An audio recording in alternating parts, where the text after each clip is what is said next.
sulcus,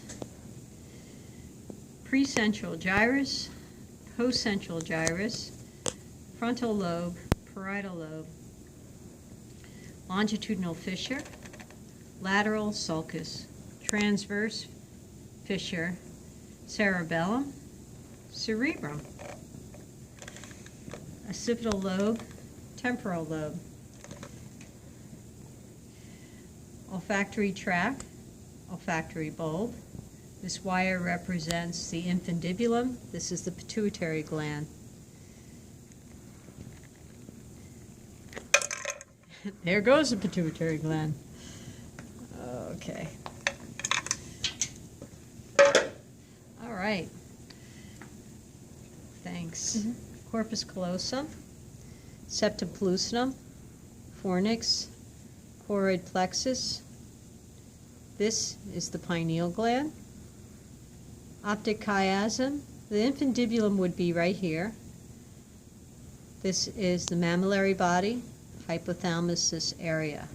The structure is the thalamus, intermediate mass. This area also occupies the third ventricle. The first and second ventricle can be found in here, or you can call it the lateral ventricle.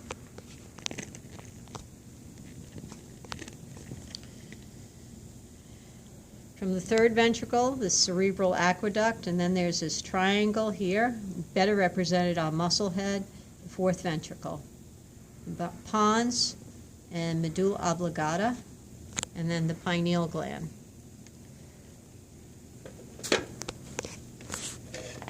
See the parieto-occipital sulcus, the occipital lobe, parietal lobe, the temporal lobe, the lateral sulcus, the longitudinal fissure, and then the transverse fissure. The cerebellum is in gray, and this whole thing is cerebrum.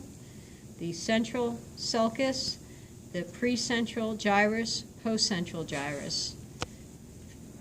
Did I already do the lobes on this one? You didn't do frontal, but... Okay. Frontal lobe, parietal lobe, temporal lobe, occipital lobe. Oh, very well defined here on the 3D brains, the beige brains. You see number 31 is corpora quadriminea. The top bump is the superior colliculus, the bottom bump is the inferior colliculus.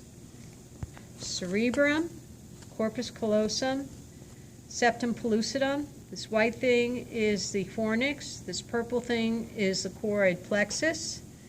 This is the pineal gland, the intermediate mass, the thalamus. The third ventricle occupies this area. This is the cerebral aqueduct. This triangle is the fourth ventricle, cerebellum, aqua vitae. The arbor vitae. Thank you. Oh, you're fine.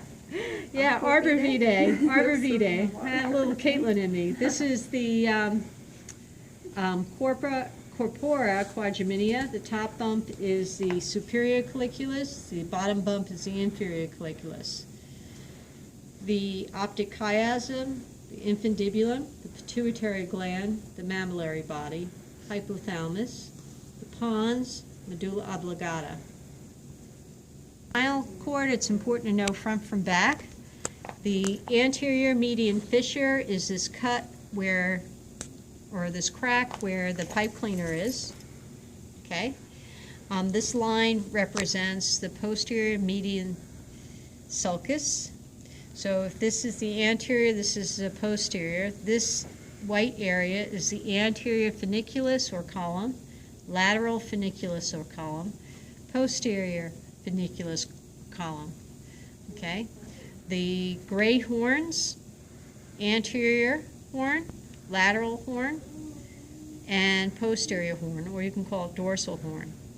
Dorsal root, ventral root, dorsal root ganglion.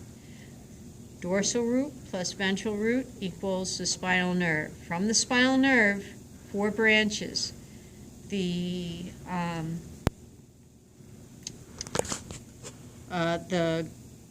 gray ramus, the white ramus, the ventral ramus, the dorsal ramus. and the meninges are on the figure. Ready for the eyeball. Lacrimal gland on the lateral side, superior rectus, lateral rectus, medial rectus, and underneath, inferior rectus. This is the inferior oblique, and this is a tendon for the superior oblique. The sclera is sky blue, and the optic nerve is sticking out in the back. I'll open it up. The plum color coat represents the retina. The burgundy layer, middle layer, is the choroid, and then again the sky blue is the sclera. This funky red and blue, this ridge here represents the ciliary body. This big lollipop represents the vitreous humor, or the posterior cavity. This represents the lens. This clear dome is the cornea, and then don't worry about the iris or the pupil because they're kind of painted on the inside and I can't show it. For that eye, I have it all separate. So the sclera, superior rectus, and then the inferior rectus is like this tongue sticking out. This is the optic nerve. This is the tendon for the superior oblique muscle. This clear dome represents the cornea. And then you see the iris, and this hole is the pupil. So the distance here between the inside of the cornea to actually right behind the lens is the anterior cavity. Okay. And again, this is the sclera, the white coat.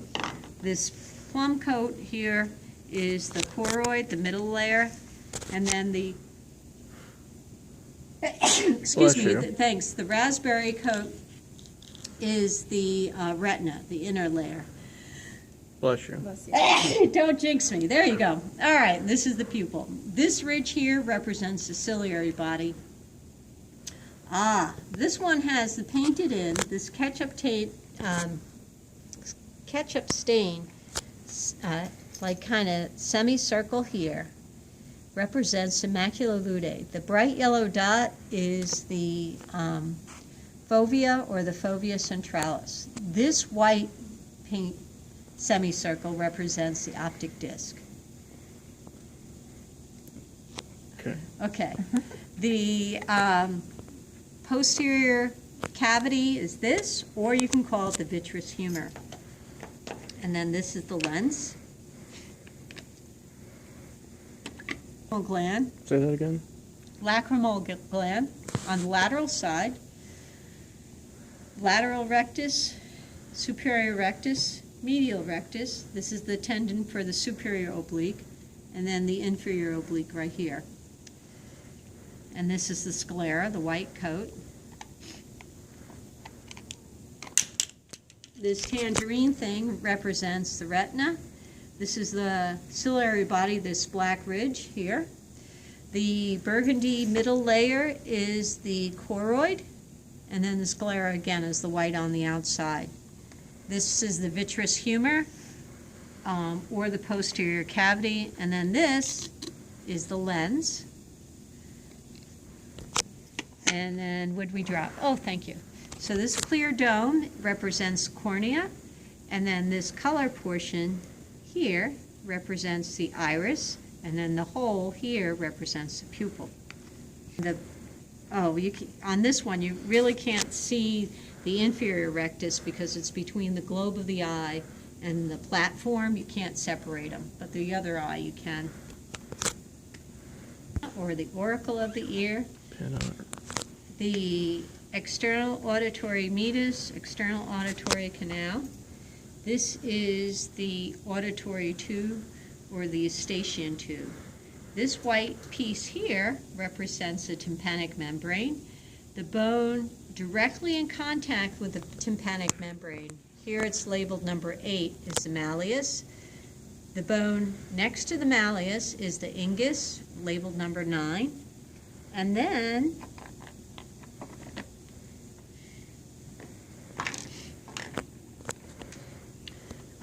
the ingus is connected to the stirrup, the stapes here. These are the semicircle canals. The base of the semicircle canals is the vestibule. This conch snail thing is the cochlea. This is the cochlea branch of cranial nerve number 8. And that's it for the ear. Okay. Axon hillock is in the red. This is the axon, the cable, and it continues on here. This cell wrapped around the axon is the Schwann cell, and I'll say, which cell is this? You see the nucleus of it. All these layers are membrane of the Schwann cell wrapping over and over and over again. So these layers represent the myelin or myelin sheath. This gray structure is the endoneurium, and actually it would extend all the way up, but they just truncated it to show the 3D effect. These white prongs are the dendrites. This, like rubber structure here, is another neuron synapsing with this soma or cell body. This is, they have a bunch of names, axon terminal, synaptic knob, or synaptic bulb, any one word. The blue mosaic tiling, and I'll probably say blue mosaic tiling because I find it very poetic, is the Nissl bodies, and then this golf ball represents the nucleus. And then that's it for the neuron.